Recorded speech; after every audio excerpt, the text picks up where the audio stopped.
விஜய் என்ன பண்ணுறாரு, காவேரி வீட்டுக்கு வந்துடுறாரு. காவேரி வீட்டு பக்கத்து வீட்லயே வந்து குடியேறாரு. இதனால வந்து சாரதா செமையா டென்ஷன் ஆயிடுறாங்க. இந்த தம்பி எதுக்கு தொல்லை கொடுத்துட்ருக்காரு இங்கே வந்து, இதெல்லாம் பையன் பண்ணுறது சரியே இல்லை, இந்த பையன் ரொம்ப ஓவராக போயிட்டுருக்கான் அப்படின்னு சொல்லி டென்ஷன் ஆகுறாங்க.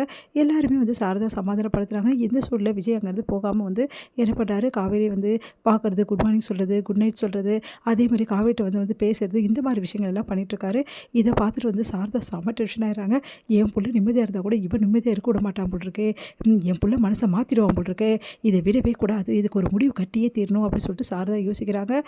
இந்த சூழ்நிலையில் விஜய் என்ன பண்ணுறாரு, காவேரி கிட்ட வந்து லவ் ப்ரப்போஸ் பண்ணுறாரு. இந்த மாதிரி உன்னை விரும்புகிறேன் காவேரி, நீ தான் என் வாழ்க்கை அப்படின்னு சொல்லி லவ்வர்ஸ் டே அன்னைக்கு கிஃப்ட்டும் கொடுக்குறாரு. இதை எல்லாத்தையும் காவேரி வந்து என்ன பண்ணுறதுன்னு தெரியாமல் தவிச்சிட்டு இருக்கிறது எல்லாத்தையுமே பார்த்துடுறாங்க சாரதா. இதுக்கப்புறம் இப்படியே விட்டால் இந்த பையன் வந்து வேறு மாதிரி வந்து பண்ணிகிட்ருப்பான், இதுக்கப்புறம் வந்து காவேரியை நம்ம கட்டுப்படுத்த முடியாது அப்படின்னு சொல்லிட்டு சாரதா யோசிக்கிறாங்க. உடனே சாரதா தாத்தா பார்க்க போகிறாங்க. அங்கே போய் பெரியவர்கிட்ட வந்து பேசுகிறாங்க. இங்கே பாருங்கள், உங்கள் பேரன் பண்ணுறது கொஞ்சம் கூட சரியில்லை, தேவையில்லாமல் வந்து பிரச்சனை பண்ணிகிட்ருக்காரு, என் வீட்டுக்கு எதுக்காக அவர் வராரு அப்படின்னோடனே, இங்கே பாருமா என்கிட்டயே சொன்னால், அவர் உன் வீட்டுக்கு வரலையாம பக்கத்து வீட்டில் தானே குடியிருக்கான், ஆனால் எங்களுக்காக தானே குடியிருக்கான், மெயினாக வந்து என் பொண்ணு மனசை மாற்றதுக்காக இப்படிலாம் பண்ணிகிட்ருக்காரு. இங்கே பாருங்கள், நான் அவங்ககிட்ட நல்லா பழகிட்டேன், அதுக்காக சொல்கிறேன்ப்பா, எக்காரனை கொண்டு வந்து என் மனசோ இல்லை என் பொண்ணு மனசோ மாறாது, அவள் மனசு மாறணும்னு நினச்சா கூட நான் மாற விட மாட்டேன், நான் எக்காரனை கொண்டும் உங்கள் பேரனை மன்னிக்க தயாராகவே இல்லை அப்படின்றாங்க.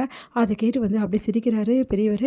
அதை பார்த்துட்டு, என்ன நான் சொல்லிகிட்டே இருக்கேன், நீங்கள் பாட்டு சிரிச்சிட்டு இருக்கீங்கன்னு, வேறு என்ன நான் சொல்கிறது, மாறினாலும் சரி மாறலனாலும் சரி காவேரி விஜயோட பொண்டாட்டி தான், விஜய் காவேரியோட புருஷன் தான், அது எக்காரனை கூட மாற போகிறதில்ல அப்படின்னோடனே அதிர்ச்சி அடைகிறாங்க.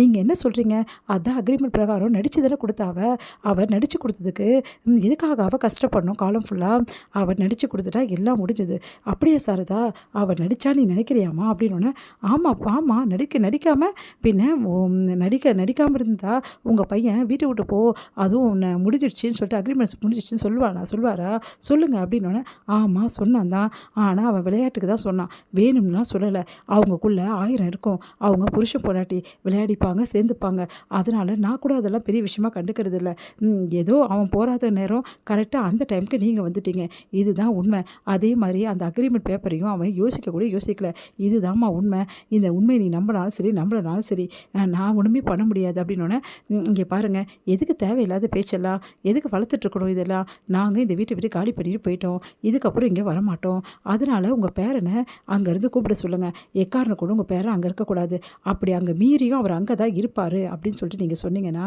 நாங்கள் உடனே நான் காலி பண்ணிவிட்டு சொந்த ஊருக்கே நான் போயிடுவேன், யார் என்னன்னாலும் பரவாயில்ல, காவேரி கூட நான் போயிட்டே இருப்பேன் அப்படின்னோடனே அதிர்ச்சி அடைகிற தாத்தா, என்னம்மா நீ இப்படி பேசிகிட்டே இருக்க, உன் இஷ்டத்துக்கு நான் சொல்கிறது கொஞ்சம் கூட கேட்கவே மாட்டியா அப்படின்னோடனே பாட்டி வந்து கேட்குறாங்க. உடனே வந்து, இங்கே பாருங்கள், நீங்கள் பெரியவங்களாக போயிட்டுருக்கேன், நான் எதுவும் பேச முடியல, அதனால தான் நான் பேசிகிட்டு இருக்கேன், நான் உங்களை ஏற்று பேசினா தயவுசெய்து மன்னிச்சிடுங்க, ஆனால் எனக்கு வேறு வழி தெரியல, எக்காரனை கூட உங்கள் பேரன் கூட என்னோட பொண்ணு வாழ மாட்டா அப்படின்றாங்க.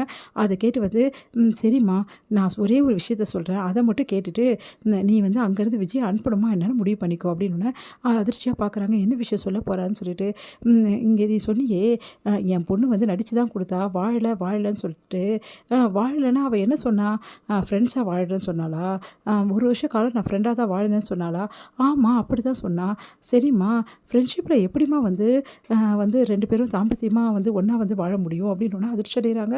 நீங்கள் என்ன சொல்கிறீங்க அப்படின்னோடனே, அவங்க 2 பேரும் புருஷன் பொண்டாட்டியா, நான் சொல்கிறது உனக்கு புரியும்னு நினைக்கிறேம்மா அப்படின்னோடனே அப்படியே பார்க்குறாங்க.